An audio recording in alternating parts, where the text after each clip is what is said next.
Parmenides and the Eleatic School. Although Parmenides' name sounds a bit like a cheese, he's a philosopher. So if you're at a restaurant in the future and the waiter asks you if you would like some, Parmenides on your pasta, don't accept that, because it would be a shredded philosopher. And now you can see why philosophers, with some notable exceptions, do not pursue careers in comedy. Now the serious background for him. He was born approximately 515, died around 450 BC, and is of course still dead today. He was born in what is now Italy, in the city of Elea. Parmenides is said to have met young Socrates in Athens, and he's featured in a Socratic or rather Platonic dialogue. So what is his philosophy?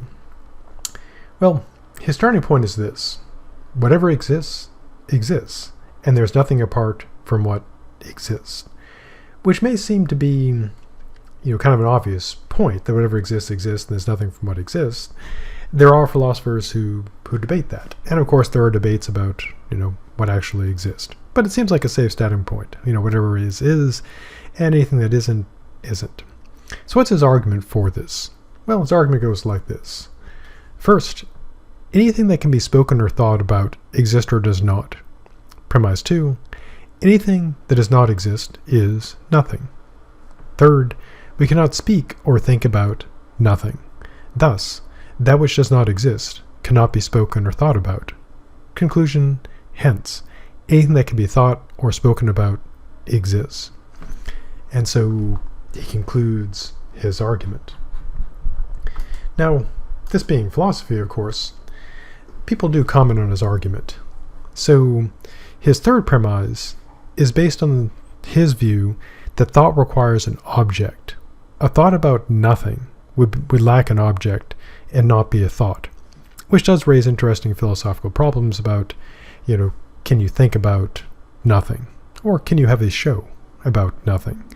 And Parmenides would say you cannot, because nothing is not a thing. He also says that anything that can be the object of thought exists, and what cannot be thought does not exist, or so he claims. For him, the fundamental reality is what he calls what is, the one, not like Neo in the Matrix, or it, not like the it of the movie. So kind of interesting that, some movie stuff there, but total coincidence though. He also asserts that being is uncreated. And this is a view that's not uncommon among the ancient Greek philosophers, that reality is not created. His first argument is this, and this is resting on the principle of causality. Premise 1, if being began or was created, it would have to come from something or nothing. Premise 2, if being is all there is, then it could not have come from something else, because, it's all there is. Premise 3, being cannot have come from nothing, since nothing cannot be a cause. Conclusion, being is uncreated. This, of course, is based on what is later known as a principle of causality. It'll be interesting to compare his argument here with later arguments from our good dead friend St. Thomas Aquinas, which argues that there must be a creation, and since he's St. Thomas Aquinas, that this creator must be God. Parmenides' second argument as to why being is uncreated. Premise 1, there must be a reason why being appeared at a certain time and not another. Premise 2, if being arose from nothingness, there'd be no reason for it to appear at one time rather than another. Conclusion, thus, being is uncreated. Now, this idea is later developed into what is known philosophically as the principle of sufficient reason.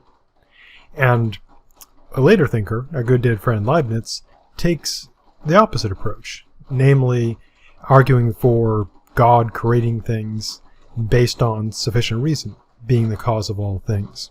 So that's Parmenides' two arguments as to why being is uncreated. And one of the classic battles in metaphysics, which also includes theology in this context, is whether the world is created or not. And there's also, even if there are those who don't think it's created, there's also the question of whether the world had a beginning or not, and whether it is an end or not. So lots of questions there. Parmenides also claims that being is both unchangeable and imperishable. That is, it cannot change and cannot perish. So why can being not change? Well, according to Parmenides, if being could change, it could not change into being, since it's already being. If being changes, it must change into nothing. But nothing cannot be thought or exist, at least according to Parmenides. This would seem to make being potentially timeless, because time requires the passing of, well, time. And this also raises questions and concerns that persist to this day about is being changeable or not, and is being perishable or not. Roughly put, can everything come to an end, or is the universe eternal? Another quality of being is that, according to Parmenides, being is one and indivisible. Now, if being were a multiplicity, or divided, then he raises the question, what would mark these divisions? Perhaps Tom Clancy's The Division. If what makes the division is being, the dividers are the same as the divided, making it continuous and undivided. To use an analogy, not used by Parmenides, but imagine you had like a pool of water, and you wanted to divide it using more water. If you go and pour in water to divide it, you just get more water. You may be thinking, well, I could use ice, which would be a clever solution to the problem of dividing water by water. But if you use, water to divide water in a pool, not going to work particularly well. You just get more water. Now, if the dividers are nothing, then obviously there are no divisions. So, conclusion, according to Parmenides, being is one and undivided. And this addresses core questions that persist to this day in metaphysics and science, namely, is being divided or not? Is it one thing or not? And still debated to this day. Parmenides also takes being to be motionless. So what's his argument? Well, the first premise is that motion requires empty space, or at least he claims, and this is a matter of debate as well. But it does make sense, because for something to move, then the space it's entering would have to be unoccupied. Empty space, according to Parmenides, would be nothing. And this is also a debate that continues to this day. Is space empty? If you took away everything from space, would you have nothing left, or would you have space left?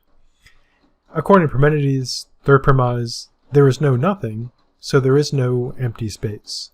So there is no motion. Now, this argument does seem fairly coherent and reasonable. That it does make intuitive sense. So imagine like a crowd packed together. Well, they wouldn't be able to, in a room, so the room is entirely full. Well, the people wouldn't be able to move without some empty space. Or if you took a container and then packed it full of, completely full of like cubes, so all the space is occupied in the box, and things wouldn't be able to move in it without obviously tearing through the sides of the box. For things to move, you need a space. And so he concludes, empty space would be nothing. There is no nothing. There is no empty space. There is no motion. So, interesting argument. Now, there's also the classic question of whether everything is finite or infinite. Now, he takes the view that being is a finite body. He assumes the material monisms of the Milesians that being is a physical thing, he also assumes it's finite, in part because many Greek thinkers were wary, and rightfully so, of the concept of infinity. Because as he saw it, anything infinite would be indefinite and incomplete. So it's not going to be infinite, finite reality. And in terms of its shape, because a finite entity would have to have a shape, he takes the view that being is a sphere. It is homogeneous and distributed evenly. So if he were right, we would be existing within a sphere. What's outside the sphere? Well, the answer would be nothing. But then, of course, you could raise problems with that as well, which is something that other thinkers do, in fact, do.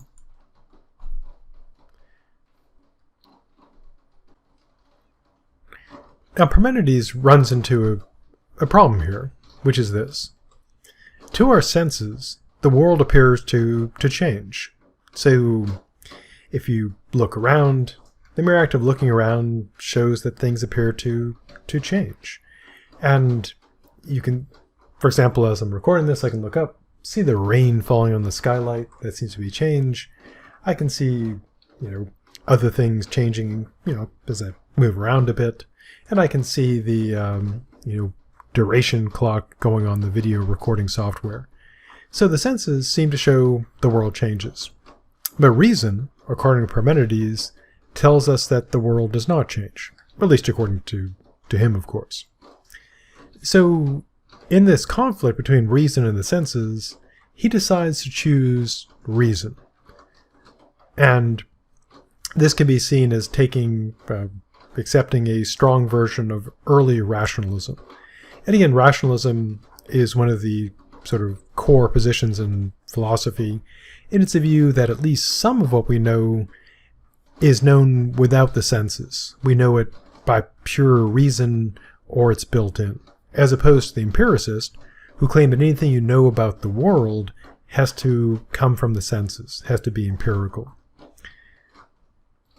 And of course, the debate about what you can know through reason, what you can know through the senses, goes through, most of philosophy, and also, of course, into the sciences.